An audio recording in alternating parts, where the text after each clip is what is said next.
Alright guys, welcome back to the workshop. Tonight's video is a little different from my normal content. It is train related, but it's not necessarily the Texas special or some type of unboxing regarding trains. This is a little different. Um, every pick I go on, one of the main things I look for other than trains is literature. And that can be lots of things. It can be manuals, catalogs, it can be unique advertising paperwork. And you'll find a little bit of some of that most picks because it seems like this generation was very big on saving the manuals and the catalogs and things like that. So it's not uncommon to find those items. But I always enjoy getting them and trying to replace bad examples of my collection with nicer ones and so on and so forth. In this particular pick, it was on my first day I went and actually picked this location, and this was one of the first things that I saw because I'm always attracted to set boxes. Even if they're empty, I try to put that set back together and so on and so forth for my collection. And I saw this and I opened it up and I noticed that it was full of just documents, books, and things like that. And initially, on first glance, it didn't appear to be much right off the bat. But once I kind of started digging into the box itself, it turned into be something really cool that I'm going to try to share with y'all in a video tonight. So I'm going to close this up for just a second so I can give y'all a little bit of the background that I got from the seller of the trains and the items I picked up. So very, very nice individual who was running the sale when I was getting these items from her. And her husband was a fireman during college, so a locomotive fireman during college, and that was between, I believe, 1963 and 1969. She said that he passed his book of rules. Again, some of this terminology I may not be very versed in, so book of rules may mean something to a lot of you out there, and became an engineer. And he did that for a while before he quit when he got his MBA and got another job in the aerospace engineering type stuff. So he kind of moved along from that. But his father and his grandfather and cousins and uncle were all engineers for New York Central, which I thought was awesome. The New York Central is one of my favorite F3s. I'm a big F3 guy. I love the color schemes. I love New York Central in general. So I thought that was pretty cool. And they were all part of the New York Central system. She said that her husband's dad ran troop trains in Europe during World War II. And he ran a lot of night runs and things like that. And she said that bridges were constantly being bombed, and he came back with, I believe, some injuries from some of his operations out there running trains. And they were based out of Sharonville, Ohio. And she said that for the majority of his time in the civilian world operating trains, they moved a lot of products for Procter and Gamble. So that's kind of the background as far as where this documentation comes from. It's not just stuff that he had collected because he enjoyed documentation. These were actually documents pertaining to his personal life, possibly some things from his father and grandfather before him are part of these books in here. So we're going to jump into it, and as we go through, I'm going to hit a little bit of everything in this box, but some things will get more time than others just because some of it's just straight literature, and I'm not going to sit here and bore y'all with just looking at words on a piece of paper. So we will move through the box pretty quick. I just wanted to show y'all what is in this box. I thought it was some of the cooler stuff in terms of paperwork I've found in my time collecting. So we'll go through some of the mundane stuff, and then as we go a little bit further, I have some items in here that I thought were cool, and I'll show y'all those items I want to highlight and show y'all.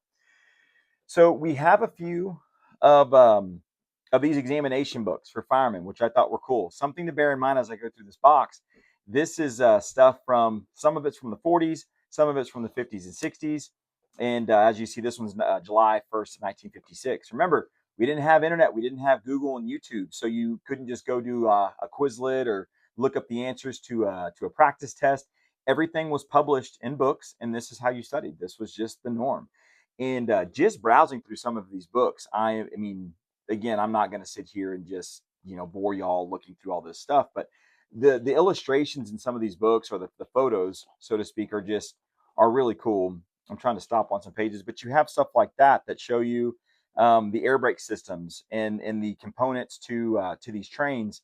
And I think that's awesome. I mean, you have your how you hook up your brakes with trains in series, and these were all the books that they studied. So we're going to have quite a few of those. Again, this was the 1956 New York Central Examination for Firemen, and I'm going to kind of hit most of those to get those out of the way. Again, another one. I don't know if this was the same, but again, I don't have a year. But again, Same type of stuff. You have more information regarding air brakes. Again, K2A rote air valve. Again, I'm going to say some of these things wrong. I am not an engineer. I'm not a fireman. Never have been. So if I pronounce some of these things wrong, forgive me. But again, these books are really cool. They're really cool pieces of history, and they thought to keep these all these years. Again, New York Central, this is instructions for operation of diesel electric road locomotives, all classes. So again, examination questions and answers for engineermen and firemen. So again, these were all books that he would use to study for these tests for proficiency. And there's a cool illustration. So he could take his test, and I call it promoting or upgrading your position. I don't know if there's a word for that in the rail lines.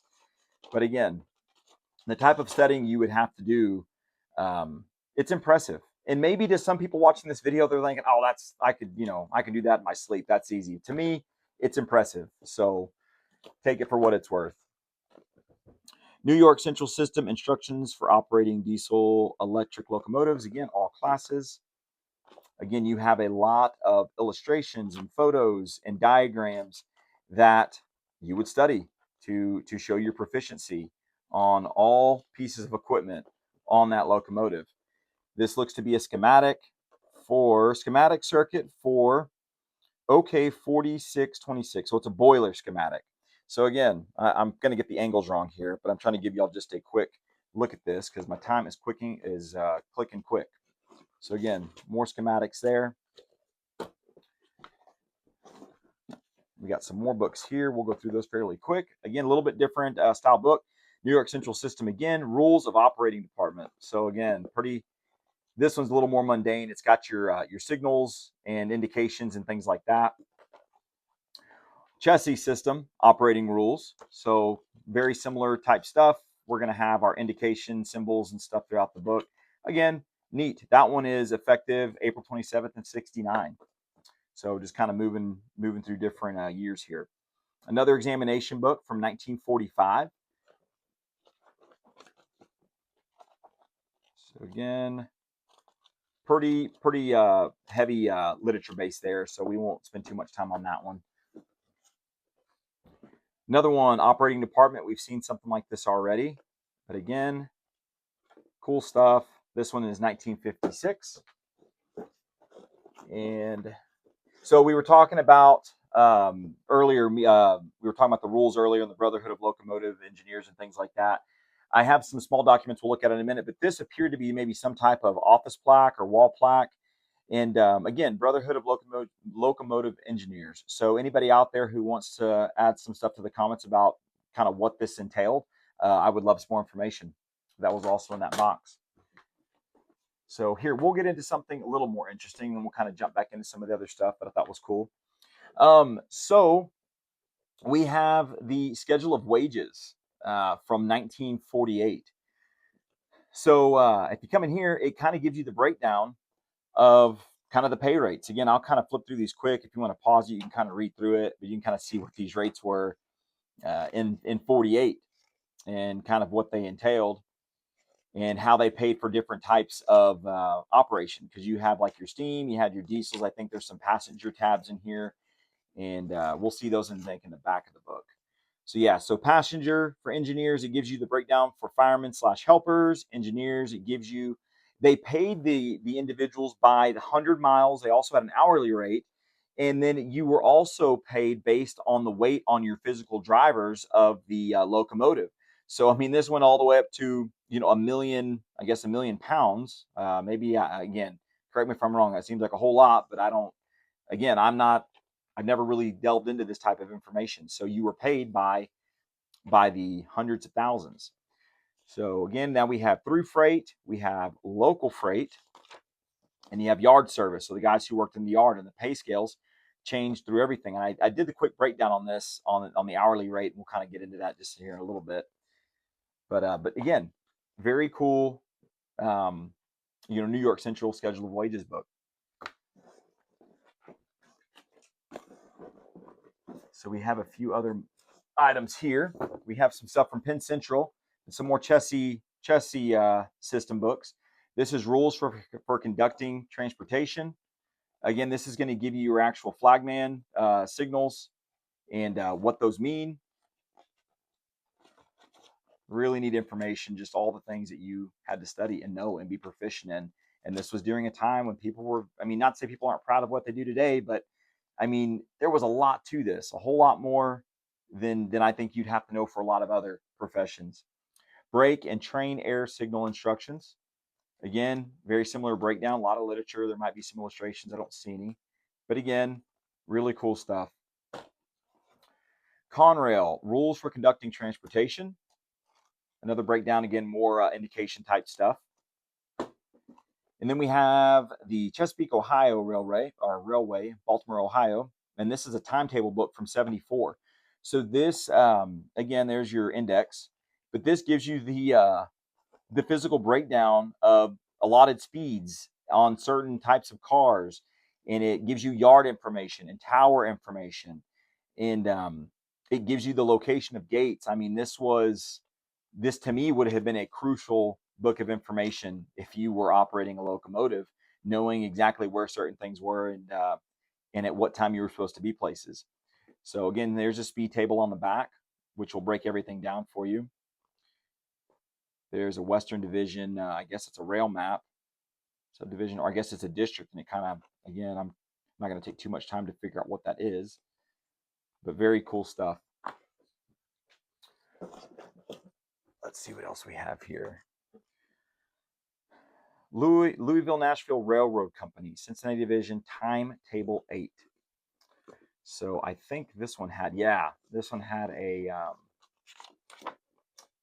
this cool breakdown of the actual, I believe would be the rail lines and where they ran through. So again, I'm trying to get this viewable so you can get a good look at that.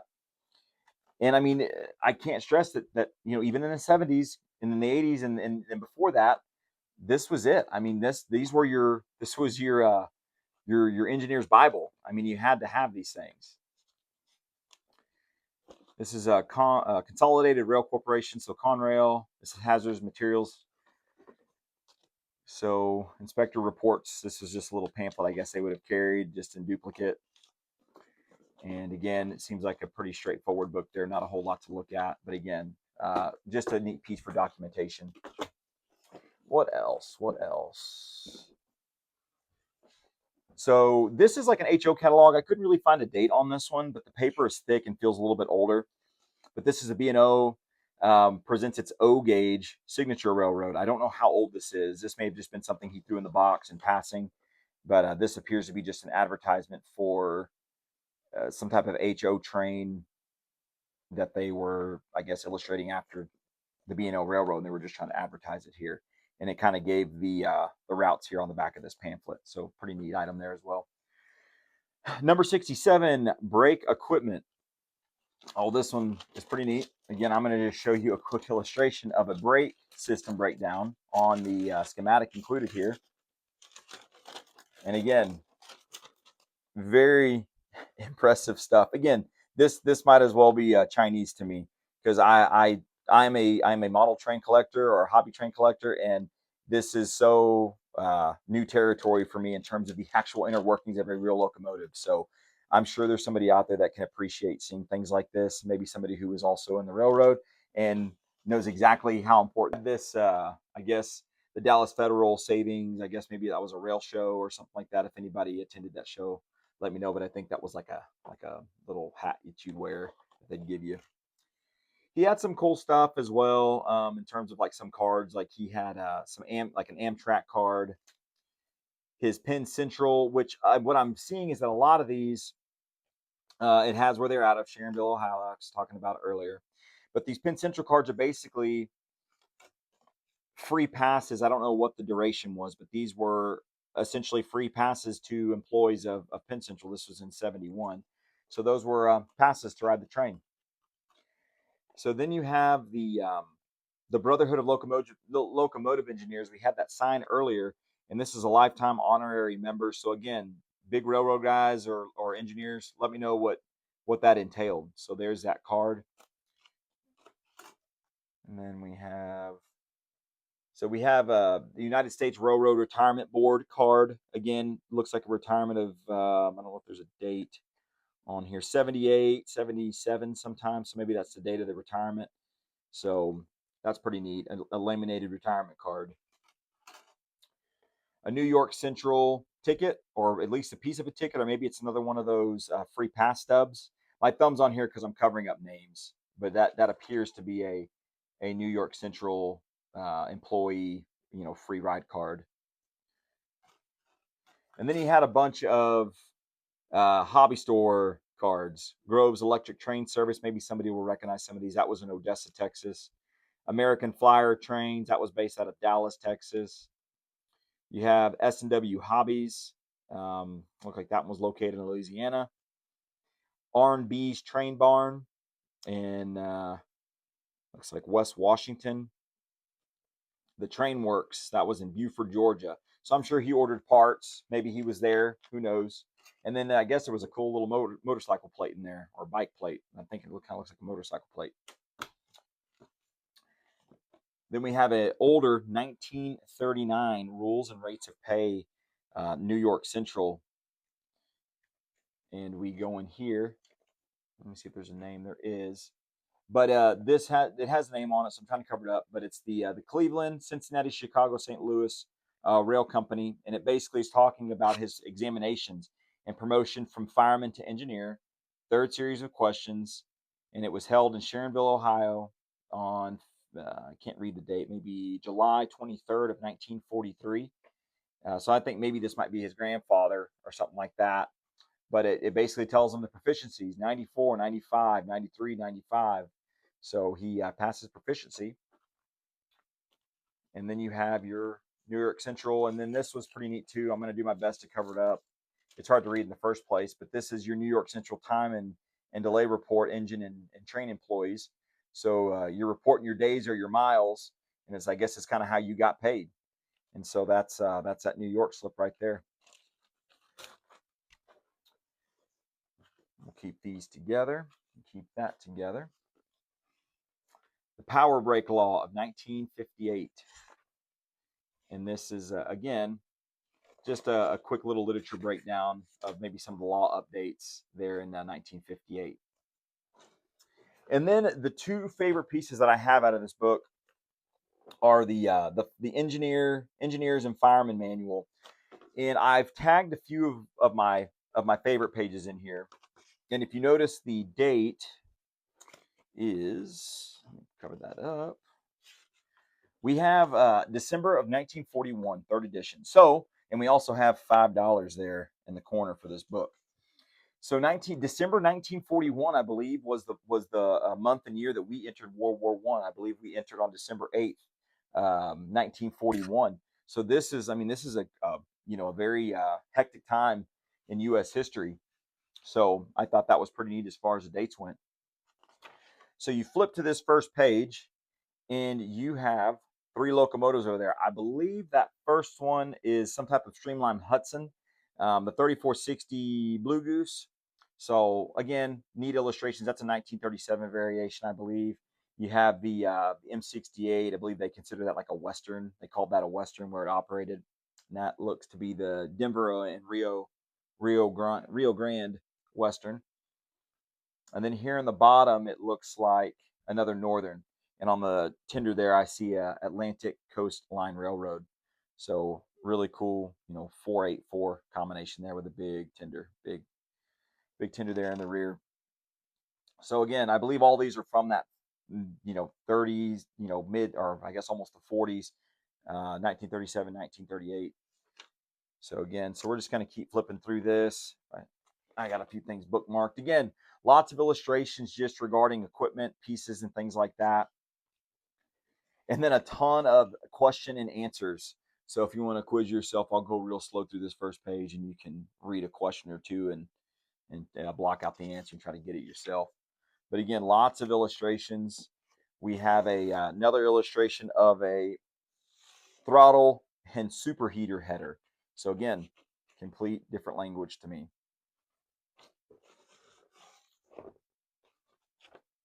We have some cool schematics. Again, Really cool stuff. You know, I'll never be an engineer, so I won't ever have to apply this. Not that any of this stuff is really being readily used anymore, but again, just really cool stuff. Again, more illustrations. This is going to be injector working on live steam, and it gives you what each color represents.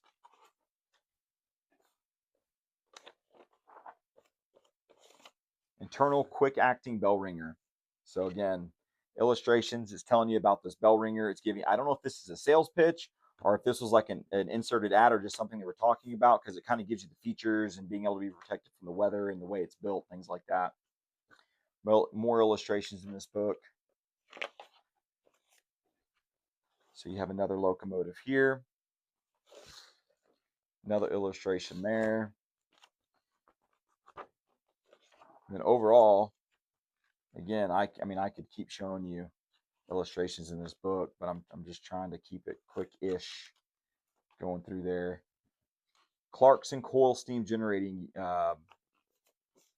unit for heating streamline trains. So we saw a streamline there in the front. So that's, again, it includes our equipment for lots of style trains. Here's another locomotive and tender there. It gives you some directions. I guess there's maybe some operating directions for that unit. Oh, that's cool. I didn't actually see this the first time through. And you have your Santa Fe double unit, your Super Chief. That is very cool. I didn't actually see this on my first go through. Has some cab photos, and again, just various outlets of information. Very cool stuff. So that concludes that book, and I'm just going to jump right into this one here.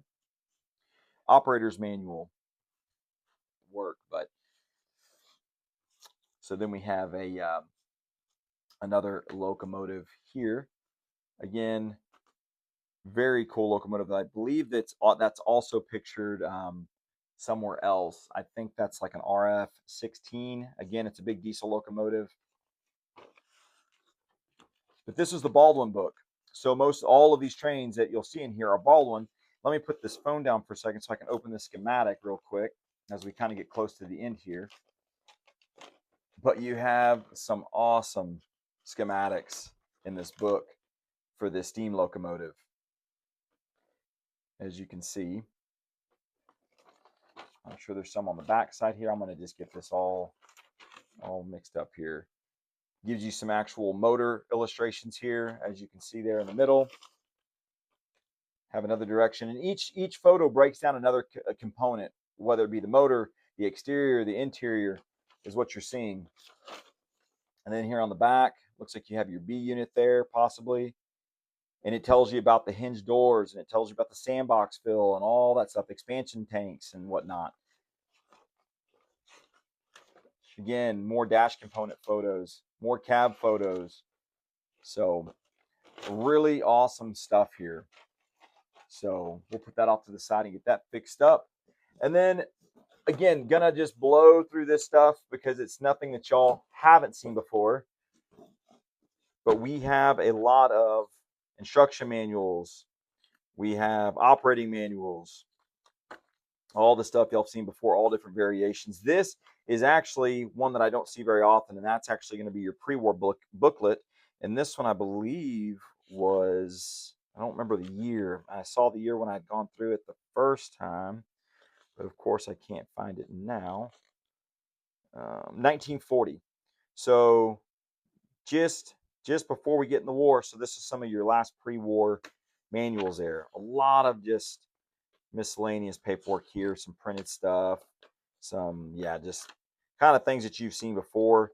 We had some manuals, an American Flyer manual, some Lionel manuals, things of that sort. Again, nothing you haven't seen before. Some newer MTH electric manuals and whatnot. So for the sake of trying to get this thing wrapped up quick, this is already going to be probably close to a 20+ minute video of looking at books. So hopefully it keeps y'all engaged long enough. But that is essentially what I found in this 1479 WS box. It was full of all of this really awesome literature. I'm going to put it all back nicely, I promise. Just I couldn't do that and save time, but that is what we got to share today. So I hope y'all enjoyed it. I hope y'all got to look at some documentation that you probably don't see very often. And with that, I'm going to let y'all get to it. Thank you.